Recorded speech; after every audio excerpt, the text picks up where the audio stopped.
Hey there, SLPs, it's Marie, the SLP, and I'm back with some more therapy tips for you on how to keep little ones engaged in your early intervention speech therapy sessions. Focus on building and maintaining a connection and that relationship-driven communication.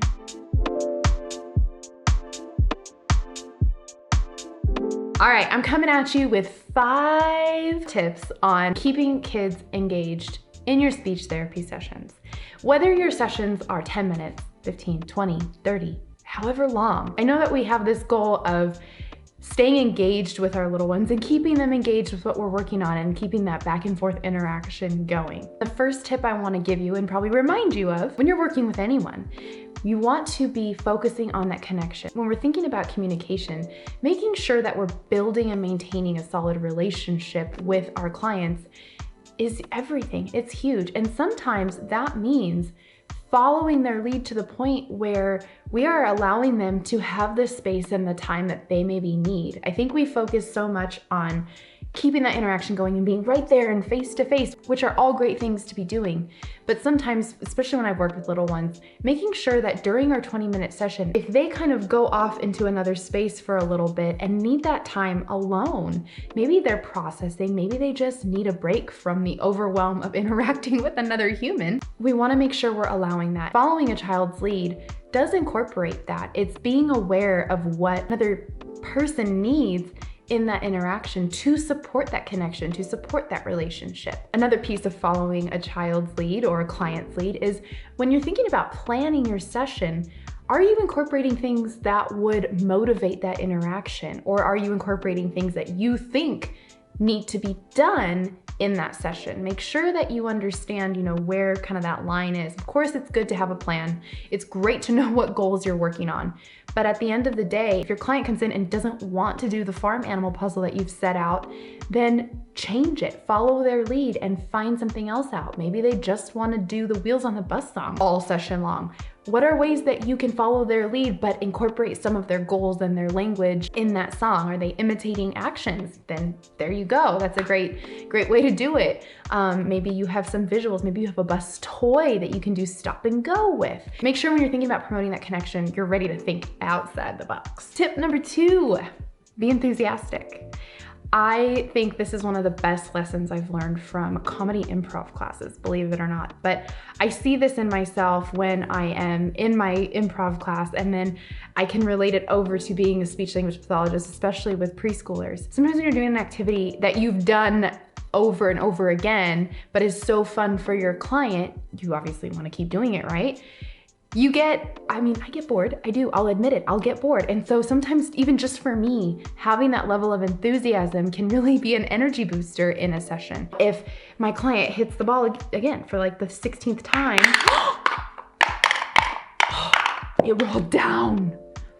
I'm gonna have that like over the top enthusiasm. If that's what my client has shown me that they interact with, I'll notice that sometimes, where I make that sound or I act surprised or really excited and they smile and they get more engaged because they realize they did something that made me react in a really fun way. Now, on the other hand, make sure that it's like reading the room.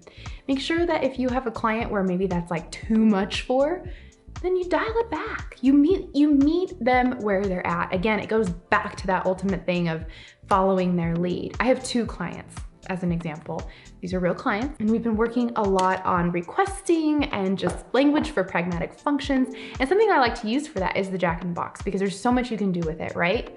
Well, one client, when the Jack in the Box opened, I went, and that was too much. And she did not want to do the Jack in the Box anymore. The next client I was working with, I didn't do that because I was worried that that was going to be too much for her. So I didn't do it. And when it opened, she just looked at it and looked at me. So then I went, and she smiled and she closed it quickly to do it again because she liked the reaction I gave. Everybody is different. We're all different. We're all humans. We have individual preferences and tastes, different things that freak us out or excite us. And so it's just a matter of building that relationship, getting to know your client, and then having the level of enthusiasm that meets their needs. My 3rd tip, get creative. Have you ever heard of the idea of sabotage or communication temptations, or maybe you've heard it referred to as creative stupidity. All of this to say that you want to be willing to get creative and maybe a little bit silly when you're working with little ones. And sometimes that really will keep the energy going and keep engagement happening. For instance, if you have bubbles, right? We know what happens with bubbles, and you've done these 500 times with the same client. They love them, so you're gonna do them again for the 501st time. Maybe you open them. Oh, I just got bubbles all over my rug. Maybe I shouldn't do this example with bubbles. You open it and you take it out, and maybe instead of blowing them right away, you look at them. Maybe you just look at them. What does your client want you to do with them? You just look and maybe wait for a reaction from your client, right? Even that much, that's so simple, but that's being creative. You're taking a step back from the normal routine. You're thinking a little bit more outside the box to then maybe promote some more engagement or some more interaction. Maybe you take the bubbles and you hold them up. Maybe you hold them up to George. What do we tell George to do?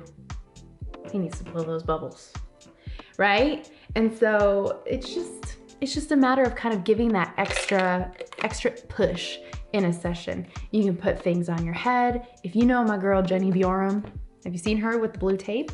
She's putting masking tape, blue painter's tape actually. She'll put toys on her forehead and put painter's tape on them. Like that's a really good hack for teletherapy with little ones. They love it. They love it. They think it's so silly. So things like that. Just be willing to be silly, be creative. The kids love it. All right, my fourth tip, and you're gonna say, Marie, we know this, but hear me, okay? This might be a reminder for some of you. It's always a reminder for me. Be flexible, especially when you're working with little ones. They're going to change your plan up. They're going to change their plan up. And that's what I love about working in early intervention. You never know what's gonna happen next, and it's super exciting. But as an adult and as just a human, sometimes things change when we're not ready. Like we know they could change, but then they do, and you're like, wait a second. Look, be flexible. When you're working with other humans, it's a necessary thing. So just go easy on yourself. And I think when I say be flexible too, like be flexible with yourself. I'll be in a session with a little one, things are going great, and all of a sudden something switches, the energy switches, maybe something happened like a light flickered, or there was a loud noise outside, and it can change the tone for some of my little ones, which can change the tone for me, and I can get anxious. So then in that moment, I have to be flexible with myself. I have to say, it's okay, you can get anxious, you're a human. Just remembering to just be flexible, be okay when things don't go the way you planned is a huge part of working with little ones. It's a huge part of working with anyone. And so I just wanted to make sure that I reminded you of that, because you can do it. You are a flexible speech pathologist, and maybe just needed that reminder. My fifth and final tip for you on this video is to keep the fun things going. Repeat the fun. If your client likes doing the Jack in the Box over and over again, guess what you're doing? For however long that thing is fun. Then you bring in that being flexible, you bring in that being creative in, and you figure out different ways to continue doing that same very, very fun thing. Keep all the elements that make it fun, the surprised look on your face, the gasping, whatever, keep those elements in, but now you can change up the language every so often. You can do different things. You can put the monkey upside down, you can make him blow bubbles, you can change it up, but don't stop doing what you know is working, and don't stop doing what is fun. When we're thinking about having an interaction with a human, think about yourself. When you call a friend to go, you want to go to lunch with, or you want to go get coffee with, are you calling the friend that is fun to interact with and hang out, or are you calling someone that is putting a lot of demands on you and it can get stressful? You're probably calling the one that, you want to interact with the one that you have fun with, right? And so same thing for our little ones. They're gonna want to come back to that interaction more and more if we keep the fun things going. It makes sense. And why not? Why not have fun? Especially when, as a speech pathologist, it's our job to promote this interaction, to build these relationships and this connection. If we make it fun for them, it's gonna be fun for us. So those are my 5 tips. I hope you found this helpful. I'll see you on the next one.